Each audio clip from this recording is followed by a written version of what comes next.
All right, my name is Hal Shirtliff. I'm the Director of Camp Constitution. I want to thank you to tonight's meeting here in the beautiful West Roxbury Library in West Roxbury, Massachusetts. Before I do, I just want to mention we do have a couple of sign-up sheets if you want to get on the mailing of the Massachusetts Family Institute. Please avail yourself of that, or our Camp Constitution list. And also, our speaker came a little bit of a distance, so to help cover his gas expenses, there's a little basket there. It can help out a little bit.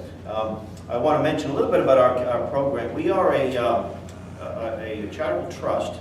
We're based out of New Hampshire, although I live right here down the street. And we have presence in the region, New England, New York, Pennsylvania, and other parts. And our goal is to expand and have other programs in other parts of the country. We have a website, and on our website you can find links to our YouTube channel, our Amazon bookstore, as well as the Sam Blumenfeld Archives, which is a great resource for researchers, historians, homeschoolers, people that want to teach others how to read phonetically. And we're very pleased to learn that we're getting about 250,000 views a month, which is sort of interesting since we don't have much of a budget to promote it, but a lot of people are getting the word. And we have a lot of valuable downloads free of charge, and we've got 30,000 downloads in the last 4 months. So we're very happy about that, downloads of the various books and writings of the late Sam Blumenfeld.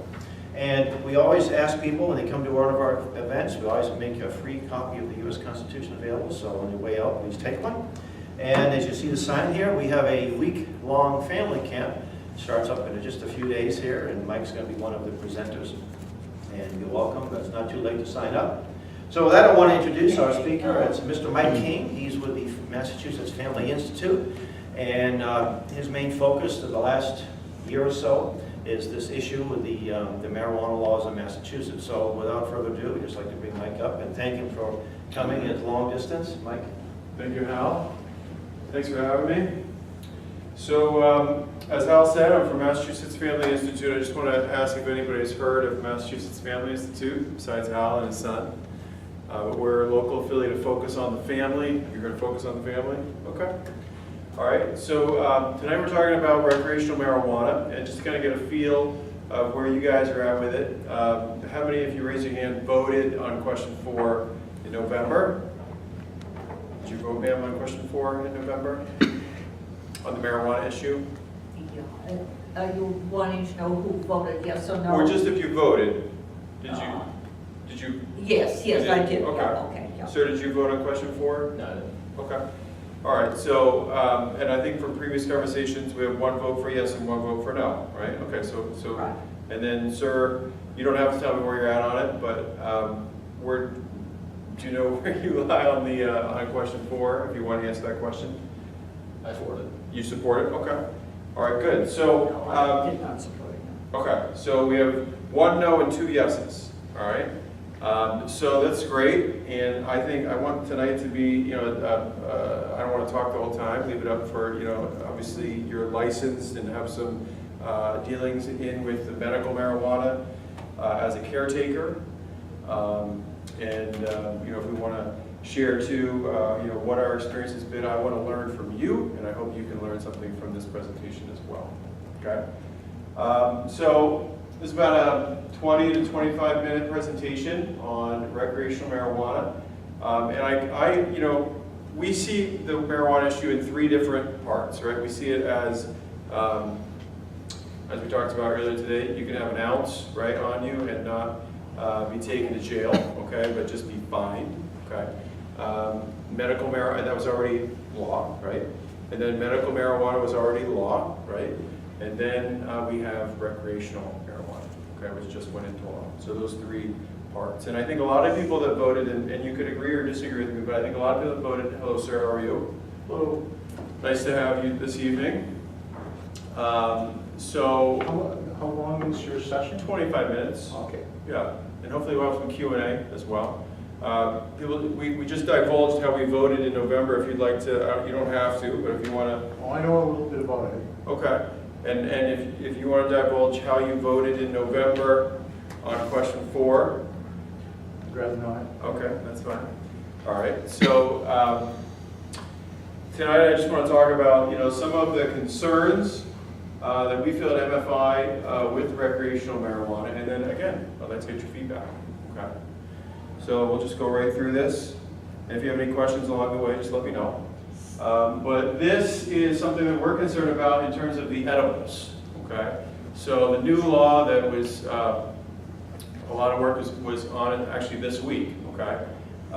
For Massachusetts, making the minimum age of 21, okay, to purchase recreational marijuana. And some of these things, these pictures come from Colorado. You might look at this. So these look like USB things that you take with you to school, okay? But these are actual vapors. You can see here how they market. So this is the Reese's and the Almond Joy. So you can see how they market the Hashies instead of the Reese's. So it looks like Reese's, okay? The Ganja Joy looks like the Almond Joy. The brownies and the gummy bears and things like that, the energy drinks with THC in them as well. We'll talk a little bit more about that. But I think the biggest concern that we have is the edibles market, right? So we say minimum age of 21, okay? But how the industry is going about it is really marketing to youth, okay? And we'll look at some of the statistics too that show about the usage of marijuana in our youth, which is also concerning. So here's just a couple facts we go over real quick. How did changes in marijuana policy impact the health and safety of our communities and our children? So what does the science say? Marijuana can be addictive. The earlier someone begins using marijuana, the higher their risk of addiction. 1 in 6 users who start under the age of 18 become dependent. 25 to 50% of teen heavy users become addicted to marijuana. Would we all agree that marijuana is an addictive drug? No, I don't think so. Okay. Well, studies I have a PhD too. say it again? I have a PhD too. Okay. All right. Well, all the material that I'm going over is studies that have been done. Some of it comes also from the New England Journal of Medicine as well. But again, I'm interested to get your opinion on the matter.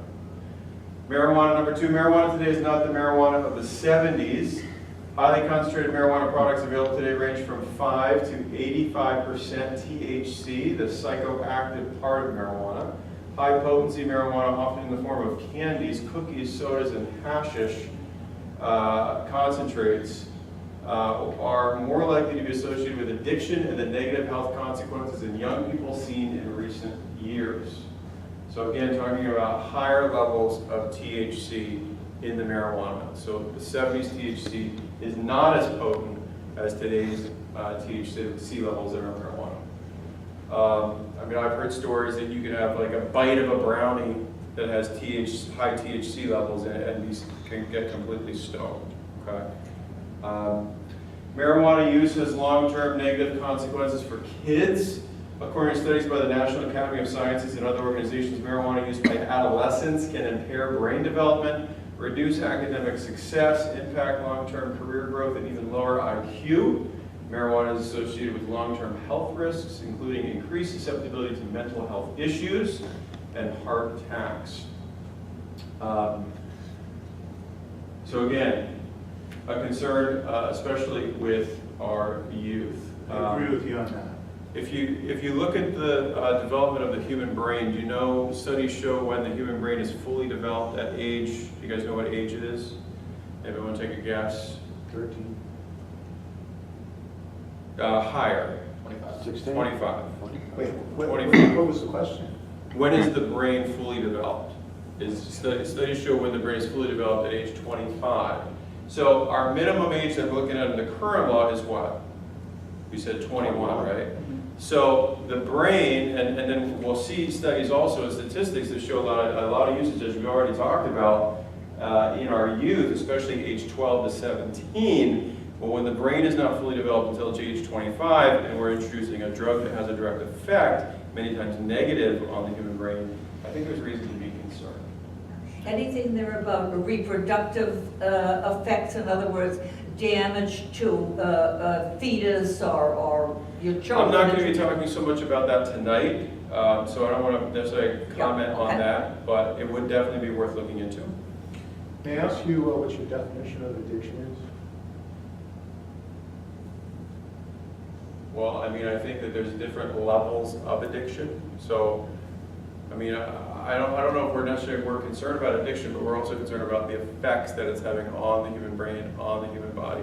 Yeah, So- that's valid, yeah. Yeah. So I don't want to get too in the weeds on definitions, but this is just kind of giving you a broad brushstroke of some of the concerns, and then again, questions and comments are welcome. Last point here, marijuana use dependency associated with addiction to other drugs. In prospective study, marijuana use was associated with a 6.2 times higher risk of developing any substance use disorder. The younger marijuana is used, the higher the rates of addiction to marijuana and to other drugs, including opioids. So many of you know that we already have an opioid issue, right? We have a heroin issue, and many people talk about marijuana as the gateway drug. So the concern we would have is, why are we allowing a gateway drug into it to exacerbate a problem that we already have with opioids and heroin? Okay? And keep in mind, as I've said, you already had medical marijuana passed, you already had not going to jail over an ounce, okay? So the recreational marijuana play, as we see it, is a purely money play, and unfortunately on our kids. They also passed 12 plants per household? Yes, if there's 2 adults. $2. So, and there's nothing, we'll talk about opting out as well tonight, but there's nothing that, as I understand it, you can do in the law to opt out of the 6 to 12 plants per household.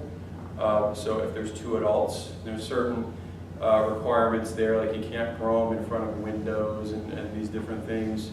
But, you know, there's definitely, we can talk a little bit about this too, a black market of recreational marijuana coming, where, you know, I've heard these plants can grow extremely high, and if you grow it right, the black market value can be anywhere from $1,000 to $5,000 per plant. And sometimes you can have more than 1 harvest per year. So if you're looking for a good part-time job, this might not be a bad idea, right? I'm saying that facetiously, of course. Some other points here. How did changes in marijuana policy affect the health and safety? So continuing. Where marijuana is legal, young people are more likely to use it.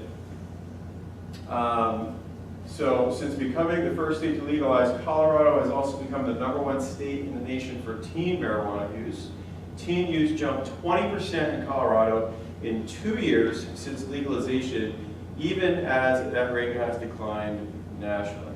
Some people will make the argument, if you legalize a drug, you'll have less usage of the drug. Well, I'll show you statistics tonight too, and you'll see this one here that I just mentioned. As you legalize a drug, it becomes much more used. Okay. Colorado saw a 29% increase in marijuana-related emergency room visits the year marijuana was legalized.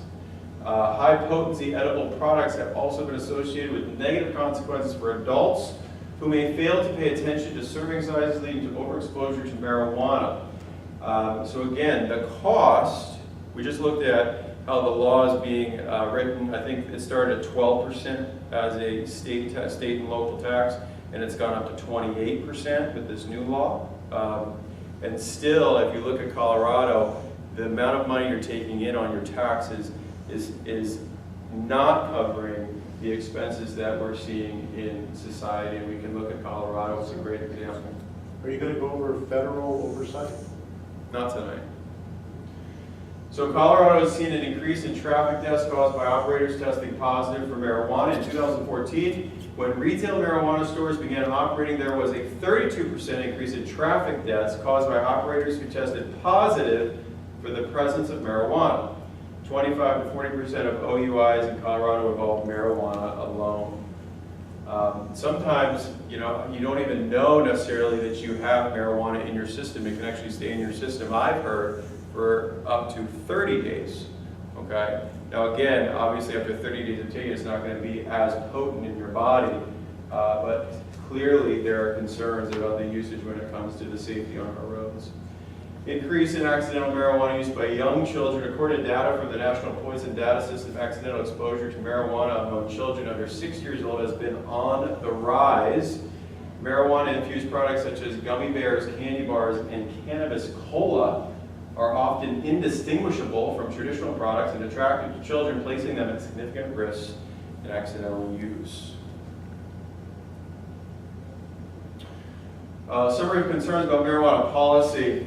Dr. Ruth Pody mentioned this. I am a family physician who is board certified in addiction medicine. I have been running trainings all over the state talking with parents and students about the impact of marijuana on the developing teenage brain. I have never seen a larger chasm between the 30-year-olds and younger generation and those older than that on the perception of marijuana risks and benefits. The average adolescent and 20-something considers marijuana to be an herbal supplement beneficial for all health conditions. I think we're going to reflect on what happened in 2014, 20 years from now, and think, what were we thinking? We have created a generation of individuals who lower cognitive skills, higher rates of addiction, and a greater sense of lost purpose than we could have imagined. This is a drug grown intentionally to be more potent and addictive, and then processed for the strongest high possible. We are allowing big tobacco to become big marijuana, and the health consequences will be enormous. And I think if we look at how big tobacco was marketed starting back in World War II, if we look at that whole marketing campaign, there's a great video that's done on this that shows the exact same marketing campaign on nicotine and cigarettes is the exact same marketing campaign on big marijuana now. So what we would say is we've done all this marketing to get rid of nicotine and cigarettes and make it socially unacceptable almost. And now we're bringing in this new, even more potent drug. So, I mean, I missed the beginning, and you're coming in as, could you just tell me your... I represent Massachusetts Family Institute. Yes. So our mission is to strengthen and protect the family in Massachusetts. I see. So we're looking to really help people understand, especially when it comes to the opt-out process, helping towns, town selectmen, city councils understand the health risks, and then also perhaps how you can opt out of recreational retail sales in your own town or city. I think a lot of people that voted yes on question 4, I hear as we do these talks around the state, are having buyer's remorse because they thought that they were voting for medical marijuana, and many people did not realize that we already had medical marijuana on the books, and we already had an ounce on the books without going to jail, and that recreational marijuana is strictly an industry, big industry play to make a lot of money. And unfortunately at the risk of youth, yes. I noticed you didn't cite your sources on any of the statistics. I'm happy to send this PowerPoint to you. I have them all cited with little numbers here, but it's all cited. I can send it to you for your review afterwards if you'd like. Absolutely. Drug policy. Dan Riffle, former lobbyist for the Marijuana Policy Project. Drug policy is all about reducing demand, and a company that has a profit motive is only going to increase demand. Having a big commercial marijuana industry runs counter to public health goals. So this is how Boston voted, West Roxbury obviously being a part of that, back in November. So obviously Boston voted for the legalization of recreational marijuana, 166,000 to about 100,000, okay? There are 351 towns and cities across the state of Massachusetts, and out of those 351 towns and cities, 91 voted against recreational marijuana, and the remainder voted for it. Excuse me, is that Suffolk County or Boston? Boston, Yeah. all of Boston. Like Dorchester, all the, Yeah. But it It's all- doesn't, you're not including It's the all North Suffolk Shore? County. no, just Boston, just Okay. Boston Okay. Proper. proper, yeah. Recreational marijuana, the law allows local control over marijuana in 3 general ways. Now this is a little outdated because they've been redoing this. This is kind of how it started, okay? They imposed a local sales tax of up to 2%. We saw that 12% number, I think it was state and local equal 12%, and now we see state and local equaling 28%. The prohibit the sale of marijuana for consumption where sold. The new law, as I understand it, is giving more power to local control, which at MFI we like. We like that town selectmen and city councils can have autonomy over their own city and town and won't be told by the state. You know, a town like the town of Westboro, that was the first town to opt out down there on Route 9, Yeah. okay? should the state of Massachusetts force Westboro on how, if they should have retail pot shops in their town or not. Every town and city has its own personality, I believe, in Massachusetts, and I think that they should have their own autonomy as well. And this new law seems to be giving autonomy not just to the people of Westboro, for example, but autonomy to the town selectmen. So you don't have to go through such rigoram of town ballots and things like that, but that the town selectmen can actually make a decision on their own, or the city council can make a decision on their own. And again, impose ordinances and bylaws regulating and prohibiting the cultivation, processing, distribution, and sale of marijuana for recreational use. So this is what we're talking about when we talk about the power to opt out. And towns and cities pretty much have, I think the original date was January of 2017, and I think they got pushed back to July of 2017 when the actual law will go into effect. So if you do have any interest in opting out, there is still time to do that. And a lot of towns are actually passing moratoriums to buy themselves some more time.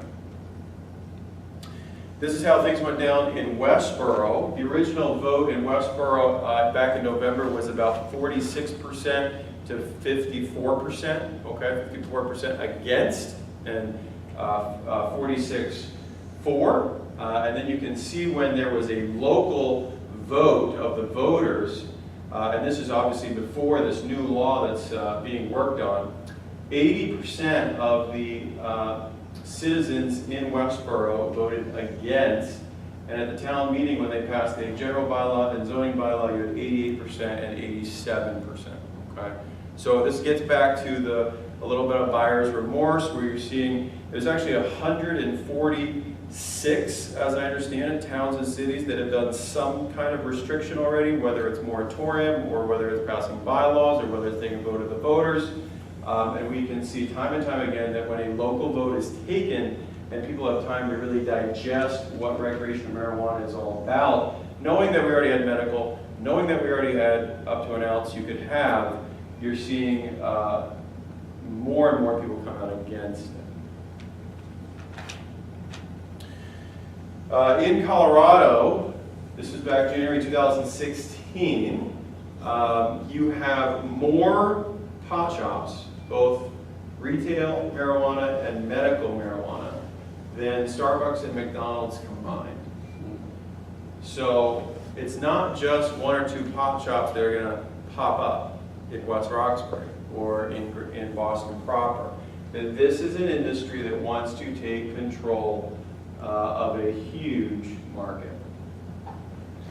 And I'll give you another statistic that'll make that even more interesting. Currently, there are 5 marijuana markets exist in Colorado. There is yet to be one uniform and transparent legal regulatory structure in place, which makes enforcement of marijuana laws and capturing tax revenues extremely difficult. And we talked about this, man, at the beginning of the night when you were saying everything's done in cash, right? Cash. And there is a reason for that. They're finding in Colorado that the tax money they thought they were going to get, so Massachusetts, the number is 28%. Well, they're finding that so much of it's done in cash that it's hard to get all of the tax money that you thought you'd get. Moreover, we're seeing a huge black market, as we talked about the plants that you can grow in your home. You can grow 6 if there's 1 adult, 12 if there's 2 adults, but no more than 12, right? So, and plus you're supposed to gift that marijuana, right? It's not supposed to be a market.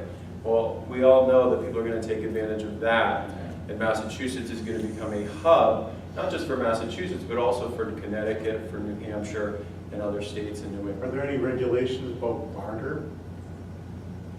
I'm not exactly sure on the barter, but the barter would also, I mean, that might be a part of that market, but the concern really is that you're going to have a lot of cash switching hands and not much control of it. And they've already seen that as the situation in Colorado. Here's some myths about the marijuana industry. Marijuana is an all-natural wellness product, an herb that is not harmful to youth. Studies show that it is and highly addictive the earlier that it's used. Marijuana is a cure-all for any discomfort. I think as you go through these, you'll see some similarities with the nicotine marketing that we saw, from the 50s on up, okay? Especially the marijuana is a cure-all for any discomfort. Cigarettes can calm you down, those kind of things. I mean, if you looked at some of the old marketing, you saw the doctors on the old marketing, right, that were selling you cigarettes. Getting high is an acceptable recreational activity for youth. All Colorado's pot is now safe, tightly regulated, and can be used responsibly. And all of these are false. Just some other ways that it's marketed. You can see the energy drinks, that the THC goes in. And again, it's different levels of THC. And the THC is so highly concentrated that, one drink, or like I said, one bite of a brownie, and you could be stoned. This is from the New England Journal of Medicine. Back in 2014, level of confidence and evidence for adverse effects of marijuana on health and well-being. So don't argue with me on it, but argue with the New England Journal of Medicine. Overall level of confidence in these having adverse effects, addiction to marijuana and other substances, talking about a gateway drug to other drugs, a high level of confidence, and then the mediums, abnormal brain development, and especially as we understand the brain is not developed until the age 25, progression to use of other drugs, schizophrenia, depression, or anxiety, and then these next three of high effects, diminished lifetime achievement, motor vehicle accidents, as we've seen statistically in Colorado, and symptoms of chronic bronchitis, and then a low level of confidence that has effect on lung cancer. Those are just some areas. I'm sure there's other areas that obviously have been studied, but just to give you kind of an idea of the effects according to the New England Journal of Medicine. Teens are more likely to start using illicit drugs than other age groups. Percentage of never users who initiated use in the past Could you year. hold just 1 second? The previous slide, in the New England Journal, was that just an opinion-based study, asking doctors what they thought? No. No, and again, I'll send you all the information from the PowerPoint. If you want to leave your email and information, I'll get it over to you. Okay. Teens are more likely to start using illicit drugs than other age groups. So we see here, as we get closer to the 16 to 17 age range, 18 to 20, that this is where teens are more likely to use illicit drugs than other age groups. Again, as you get to 26 or older, the percentage falls a lot lower.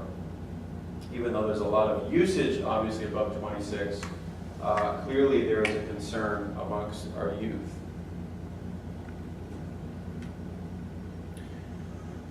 This again, 2014, the past month usage by 12 to 17-year-olds. Again, you can see, it's hard to see here, but at the top is Colorado, and we see here, this is the 12%, 14%, so 13%. What's the title? What's the title? Past month usage by 12 to 17-year-olds in 2014. So the green is states where it's been legalized, okay? And so we can see in Colorado, where it's been legalized, that you have 13% of kids between the age of 12 to 17 that used marijuana in the previous month. Okay, now this is 2014, 3 years outdated, okay? But I would, as we've seen statistically, I'm sure that these numbers either have stayed the same or increased. What's the red? The red is where it has been legalized in medical marijuana, okay? So even where the legalized in medical marijuana, you can see again where young kids are starting to use, right? So, you know, and you can see how the industry is marketing this, right? They start with the medical marijuana to kind of get you used to that, and then they move to recreational marijuana, okay? And as I've said about the buyer's remorse, a lot of people that voted back in November thought they were voting for medical marijuana instead of recreational. This is unfortunate. Weed in schools, what's the #1 issue Colorado schools, pot, identified by Colorado educators as the #1 issue that they face. We have so many different issues in our public school system, I don't think we need to introduce another challenge. That was the issue when I was in high school, and that was 1972. Some things never change. When I was in high school, at Latin school, I remember pot wasn't a huge thing. It was class of '73. Everyone would go down to the tracks that I knew people that did anything illegal, and they'd chug a lot of beer. Yeah. And Well, no it's- one talked about marijuana in '73. Yeah, well, it always seems to be some kind of drug, right? Whether it's alcohol. Alcohol was much worse than marijuana. Well, I think that's debatable, but I think both are probably not something that we necessarily Alcohol want to. destroys every cell in your body. I'm not here to support alcohol, believe me. I'm not here to support alcohol. Importance of thoughtful local decision making. This makes that statistic about the Starbucks and McDonald's even more interesting, okay? Approximately 70% of Colorado municipalities have opted out of marijuana commercialization for recreational purposes. Now keep in mind that the industry got smart when they came to Massachusetts, okay? In Colorado, you had to opt in, okay? So let's say the whole state of Colorado voted for recreational marijuana, which they did. Well, as a municipality, a town, or a city, you had to vote, you had to opt in, okay? In Massachusetts, you have to opt out, okay? So you were automatically opted in. Now, would you say that was fair for the 91 out of 351 towns and cities that voted against recreational marijuana? Should they automatically be opted in? I don't think so. I like this approach more, and we can see that this approach actually works better in the favor of, if we're concerned about the health and well-being of our youth. You can see the red is where they did not opt in, and the other colors are where, to some extent, to some part of the industry, they did opt in. So you can see that the number of recreational medical marijuana shops that are more than the Starbucks and McDonald's, well, imagine if all of the municipalities and cities had opted in, that number would be so much greater, okay? Just a minor point, is pot and marijuana synonymous Yes. 100%? How did you get the business of pot? Why was it called pot? I'm Someone just here might curious. have a better answer. I have no idea. There Yeah, are no, I'm just 4,000 No, the names average for it. person, they get on Look tour it up. and, Look up the you know. thousands of You're names. smoking too much, you're like a potted plant, I don't That dates us. know. Or you're growing in a pot, I don't know. This statistic, again, just looks at what I was talking about when you have an illegal drug versus a legal drug, okay? So this is tobacco and alcohol. So you legalize tobacco and alcohol and you can see the usage, okay? But you have illegal drugs and the usage is not anywhere near as great.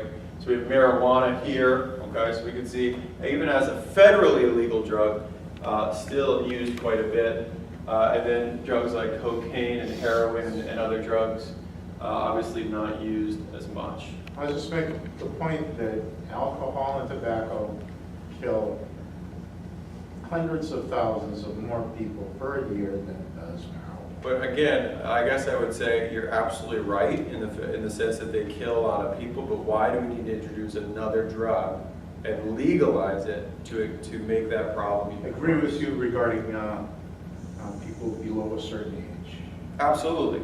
And I think that that's really, if you take anything away from my concern tonight, I mean, I have 6 kids, right? So, I mean, that's my concern, is the youth, and that, you know, the brain is not really developed until age 25, and a lot of our youth think it's cool, just like a lot of youth back in the day thought it was cool to smoke cigarettes, right? And then what happened? They got addicted, they got cancer or whatever, and they died an earlier death. Okay. Well, with alcohol and tobacco, it's the overuse and the misuse. Some people can use moderate amounts and never Sure. die of any effects from it. Sure. But it's the But overuse with and the any misuse. drug, we see addictions and we see overuse, right? The New England Journal is way off on statistics regarding cancer, development of cancer using pot. Well, Cause cancer. well, in that Not cancer. I mean, it's the evidence is there, the scientific evidence. Yeah. Overwhelming. It's Yeah. worse than cigarettes. Well, They're way off. again, another great reason not to have pot legalized, at least recreation. And I think that's the point. Like, another major point I'm trying to make is We already had medical marijuana. We already had, which really is the same as recreational. It's pot. Pot is pot. Okay, it might have different levels of THC. Okay, but you know they want you to think that medical is so much different from recreational. Okay, but at least medical was more regulated, right? I mean, all the rigorium that you're talking about, you have to go through the Yes, licensure. but I've been to Colorado numerous times. My niece lives there, they lived there for quite a while. And I have issues with arthritis, so I went into a shop Yeah, that you had to walk in. I showed my Massachusetts license. yeah, I walked in, people went in one at a time, the door was locked. yeah. I bought my SAB, my CBD SAB, no THC in it, for $100. Yeah, And away I went. yeah, So my point is with the recreational, I wouldn't need to go through the whole medical marijuana process correct, to do that. correct. So to me, as a user for my health issues, Sure, and I think that makes total sense, makes total sense. Don't have all the red tape, right? Just be able to go into any we're never shop. gonna get rid of that red tape, I don't think. Well, here's the The point, politics here's the in point, because I think we have to think about these things not just from an individual approach, but from a general society approach, right? And that's why I'm concentrating so much on the youth part of this, right? Is that, yes, for you, it would make it a whole lot easier, but honestly, I'd rather have, you know, someone like yourself who has arthritis be able to go into a shop with those regulations in place, because if those regulations are in place, there's gonna be less usage of it. But that's how the shops are out there. You just can't walk in off the street. That's correct. I've never seen any of those things that I've never seen a cola product. Right, well, I've never seen billboards on the highway, you know, advertising it or, yeah, I mean, it sounds, to me, it sounds a little bit like reefer madness here. I mean, I think the extreme reaction to what's happened goes back to the 30s, right after they reintroduced or got rid of prohibition.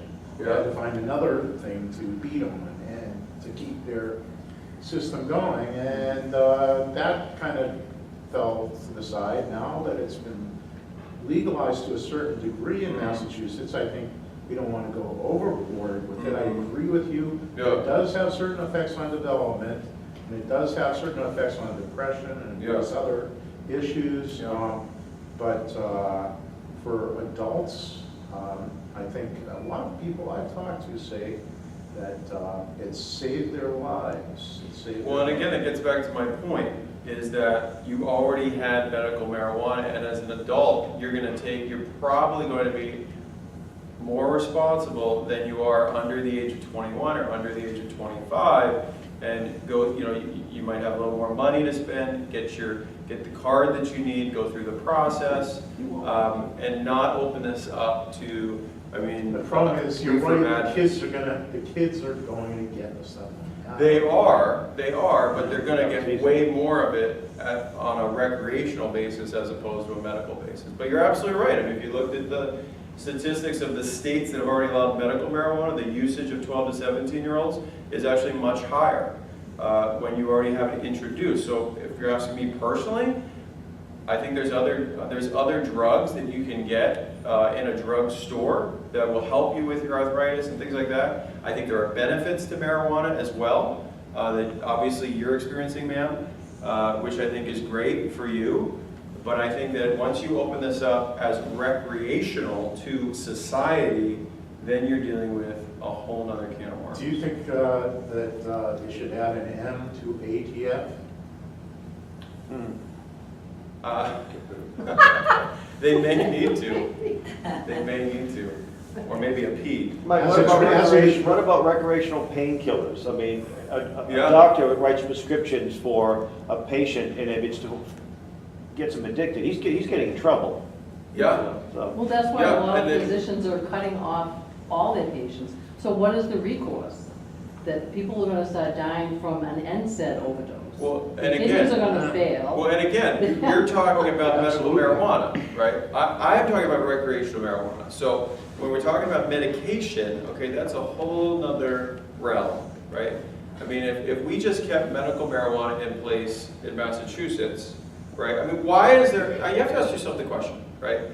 Why is there such a desire for recreational marijuana when you already have medical and you already Why are have not there- being thrown into jail? Why with are drugs? there cannabinoid receptors in your brain in the first place? Okay, but then what I'm saying is, why are there tobacco receptors in your brain? I mean, why are there, you know, we have a tendency as humans, if we haven't noticed, to be easily addicted to things, right? That's not necessarily a good thing. I think there needs to be It's some psychological, self-control. it's escapism, get a high. Absolutely, Psychological. absolutely. Well, that's But the again, trend. I think a lot of the questions that are raised tonight and comments are more involved with medical than with recreational. And I really want you to see the difference there between the medical and recreational. Recreational, if you want to call me what was it, a reefer? Reefer madness. Reefer madness. You've seen it, right? Okay, reefer madness, go ahead. I will It I will was take pure that. propaganda. But reefer madness is, I think,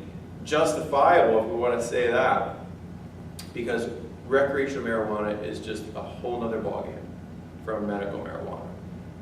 So I think that there is a great case to be made about not going to that next level.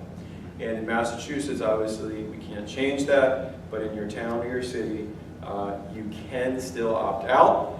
It was interesting, back in November, I was at a press conference with, Mayor Marty Walsh and Governor Baker and Cardinal O'Malley and all of these faith leaders, and Mayor Walsh got up and said, if there's any question I would vote against in my entire political career, it would be recreational marijuana. And then about 3 weeks ago in the Boston Herald, Mayor Walsh was saying to the towns and cities that have opted out, how dare you opt out of recreational marijuana. This should not be allowed. The state has voted, the people have voted, and now his main reason was that everyone's going to come to Boston to get their weed because all these other towns and cities will opt out. Well, I would say to Mayor Walsh, lead in your city of Boston and work for ways that you can control this recreational Can I marijuana. ask your name? Sir? Michael King. Michael King. King. Yeah. So, but we saw with the vote, obviously, in Boston, 166,000 to 99,000. I don't necessarily see Boston opting out. And obviously the political, there's nothing politically necessarily, I think, to win in Boston, so you'll probably see that continue. But like I said, there are 145 or more towns and cities that have already started some process, either in passing a moratorium, a general bylaw, a zoning bylaw, or having a vote of the voters. And once this new bill passes, as I've stated, it looks like it's going to give more control to town selectmen and city councils so that they can actually make a decision on their own to opt out. What is the title of the new bill? Say it again. What is the title of the new bill? Oh, it escapes my mind. But this week is when it was being voted on by the House and the Senate. And then I believe it was Well, I don't understand why the people aren't voting on that, because that's kind of like a little backdoor, Yeah, politics going on Yeah. for. That's why but Marty where's the is against it. Constitution in that? Well, You know, the and people then did I vote. agree with the tax hike. Yeah. 12% was too low. Well, 12 was, 28% is, 20% is still below what it is in Colorado. So, yes. So yeah, another one of Camp Constitution speakers is Dr. Puni Matra Kishore. I hope I pronounced that right. Sure. So his specialization was treating heroin addiction. So I just wondered what the statistics are in terms of, when I was growing up, they were always saying, it actually kind of scared me away from doing it, that pot was a gateway to this one, and that one. Is there Yeah, is there it's not. research that supports that among younger teens? Is moving from pot to the next thing? Yes, and Or I not don't necessarily? have that with me tonight. that's part of the propaganda of the No, 30s. I would say that there's plenty of evidence, you can go look it up yourself, that marijuana is indeed a gateway drug to other drugs, like heroin or what have you. I mean, it's just, to a certain extent, it's just common sense, right? It's a drug that people get addicted to. We see it all the time. Statistically, we see it, right? And it leads to other addictions. And I have, like I said, I have no issue with using some marijuana for arthritis or what have you. But this is where it gets out of control. you get the tobacco lobbyists, the alcohol, lobbyists, and they, why isn't tobacco outlawed? Well- It's so addictive. So I would ask So why. people are like having their pockets. We've outlawed I mean, smoking, you can't sell so. lobbyists Exactly. like that. Well, So- prohibition failed miserably, that's why we just don't do this stuff. Well, Things but that man, people but man, want, what they I would get. say to your point is, why do two wrongs make a right? Like, if tobacco gets all this freedom There's of a lot of people who market freedom. make their living with tobacco in Sure. the industry itself. Just Sure. to give you So, I mean, look at anecdotal- CVS, let me show you, look at what CVS did recently. I don't know if you saw this in the news. They don't sell They don't sell cigarettes anymore. anymore. CVS Health. Right? And why did they make that decision? It's $1 billion part of their balance sheet, okay? And they don't sell it anymore because it's not in their MO. It's not what CVS, it's not their Well, I think brand. that's great. It's not their I've brand. never smoked. Yeah, so their I- corporate It's culture not their is brand, decided. but it's so great to see a corporation like CVS take that kind of step, which is not money driven, but is completely driven by, hey, here's the brand of CVS. We're going to take this out of our stores. And you would hope that I think that CVS did that too. They didn't do it 10 years ago, right, when it was still so unpopular. I mean, you saw a lot of ad campaigns making cigarettes more and more unpopular, and I think that eventually it came to the point where CVS made a business, not even a Another business decision. business decision, you go to Stop and Shop about, a year ago, they opened up 2 aisles of alcohol instead of groceries. And Yeah. when I walk by there, just the smell of it makes me sick. Is it beer and wine, only beer, Yeah. all Well, alcohol? but it wasn't there before. Yeah, And okay. so just the opposite, with regard to alcohol, a highly addictive drug. Mhm. I just want to give an anecdote. When I was in college, Yeah. the gateway issue. Yeah.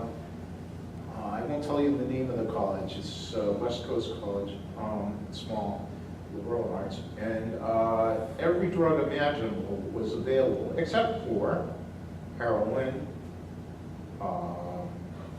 Cocaine. opioids, nothing like that.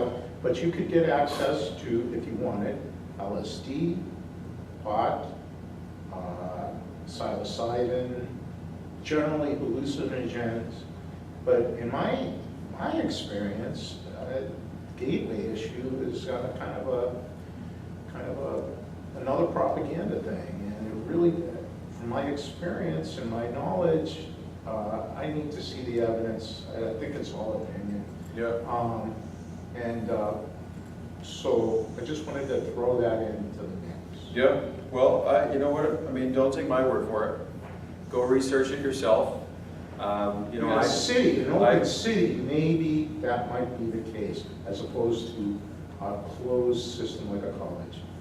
But marijuana was freely, and it was endorsed by all the students. I mean, you were considered, it was peer pressure if you didn't smoke Yeah. marijuana. Yeah. Another great reason not to attend a. School day? So anyway, yeah, I mean, listen, don't take my word for it. Go research it yourself. I mean, I tend to, have a lot of respect for the New England Journal of Medicine and what they've said about the high, medium, and low risks with marijuana, and other statistics. So, like I said, I hope from this presentation that you've separated, you've at least seen maybe a little bit more of a difference between the recreational and the medical side of this. And that, the recreational piece is just really a play on an industry coming in. It's big tobacco, now big marijuana. And that, people that have obviously legitimate pains and concerns, physical concerns, being able to go through the regulation process of getting a card and going to a dispensary, I think is a much better way to deal with this drug than to make it Mr. recreational. King, do you have any predictions as to where this is going? I think you know where my predictions would be going with this. You only have to look at the statistics that I've shown you tonight. I mean, look, in Colorado, 30% of municipalities went to the rigoram of opting in, and we see about 1,000 medical and recreational shops, more so than Starbucks and McDonald's combined. So let's say we double, or let's say we double that amount, like we would in Massachusetts, unless towns go to the rigoram of opting out. Okay, but if you want to look at Colorado as an example, you can see 2,000 recreational medical shops, and way more than, so if you want to look at, you know, the McDonald's down the road and the Starbucks down the road as you go home tonight, or as I go home, I have a little longer trip, and I count the Starbucks and McDonald's that I see, and then I triple that number, that's probably the amount of weed shops I'll see. Well, I as mean, go home. compare Colorado and Massachusetts, and I see Massachusetts as a very intelligent state. I'm one of the few. I think you're naive, but. I think so. No, I'm not naive. I mean, the state is extraordinary in its consideration of various issues like this. Yeah. And I think it'll progress not the way that Colorado did, Yeah. but progress to a certain level and it'll stop. Yeah. And,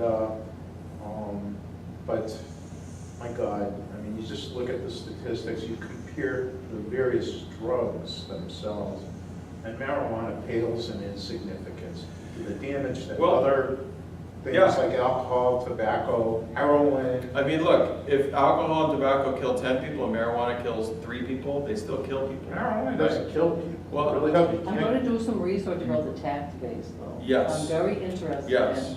So Colorado is at. A larger, legalized, and what do they do with their 30%? we'll definitely go and Taxes. research it, but they're finding that it does Are not they even building new cover. schools, new roads? Good question.